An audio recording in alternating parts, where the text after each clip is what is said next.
Hi, and welcome to Mastering Composition. You know, I've been making these videos for about a year and a half with like 3,000 subscribers.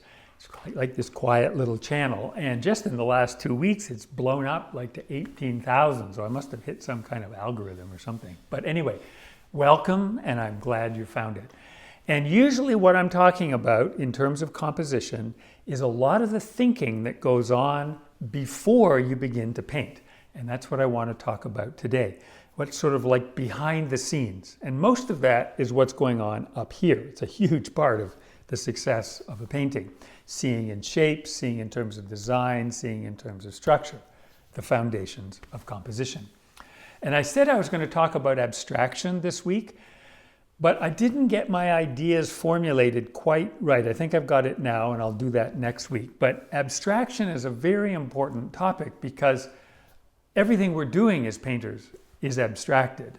I mean, whether you're doing high realism or completely non-objective painting, it's all an abstraction. So I want to talk about that next week because it's important. So last week, my wife and I went up to Santa Barbara. And I had something in particular I wanted to paint. And when I got there, it was low tide and it was just sort of wet sand and there was nothing there. So I went out to look for something to paint and I thought, you know what, I'm going to take this process and photograph it so that you can follow along, because the whole thing of finding a structure and cropping it and finding something to paint, I just thought it would be really useful. So I was hunting for something and I was walking over this bridge, several views until I got one that I liked. And then I couldn't put up the camera because I was on a sidewalk. And so I just stopped and took photographs during the process.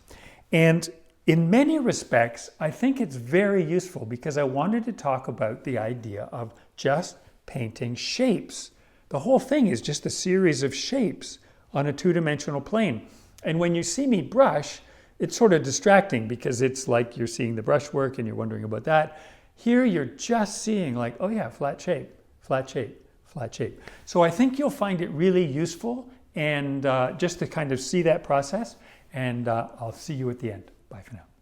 I'm standing on the middle of the bridge and there's a nice line going down to here, but it kind of just blocks us from entering back into here. So come a little farther across the bridge and there's a really nice vertical leading in. And now we're starting to open up into here, sort of giving a sense of space back there. But what I liked about this is we start to see the water back there. And there's the way I'd crop it. You know, I'm not looking at the whole world now. Now I'm sort of coming right in on what I would actually be having on my picture plane.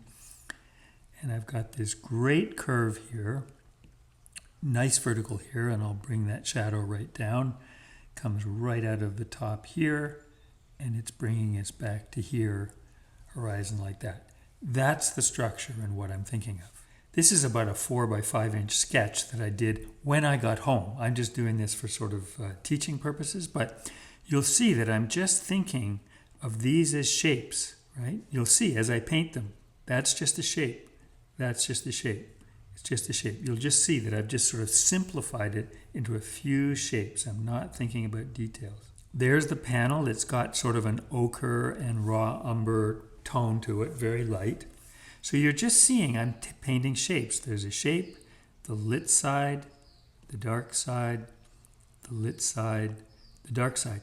And look at the difference right here between the shift of a more intense color here, same value as the one back here, but just indicating that we've come forward 100 yards or so. And so now we have 3 new shapes, 1, 2, 3, big, simple, flat shapes, not worrying about all the details. It's the big shapes that are going to carry it. Then there's this whole foreground area. Really, there's 2 colors, that one and that one, with some darks put in underneath them just to kind of give them some form. Then this whole section over here. But notice that I'm just sort of creating a series of forms. They're just like sort of little humps, right? But lit side, dark side, lit side, dark side, lit side, dark side to give it a sense of form. So now there's a couple of spots still up here to go. But here's what I want you to think about just before I show you the finished panel. This was in shadow. As I painted it, I kept the panel in shadow, but everything around was blasting in sunlight. And so you'll see when I show you the finished panel how much more vibrant the color is than it looks here. The other thing is when I got home to the studio and was looking at it, I decided that that tree just looked a little kind of funky, and I really didn't like this shape here. And so what I did is, you'll see, I just cut this off and simplify the whole thing. And there's the finished painting. You can see it's a good deal more vibrant than the ones that I took while I was painting it. But you can just see there's the structure, bringing us around right to here. As always, I hope you found that useful. Next week, we're going to talk about abstraction. Please do like this video and subscribe if you haven't already. I hope you have a great week, and I'll see you next Tuesday. Bye for now.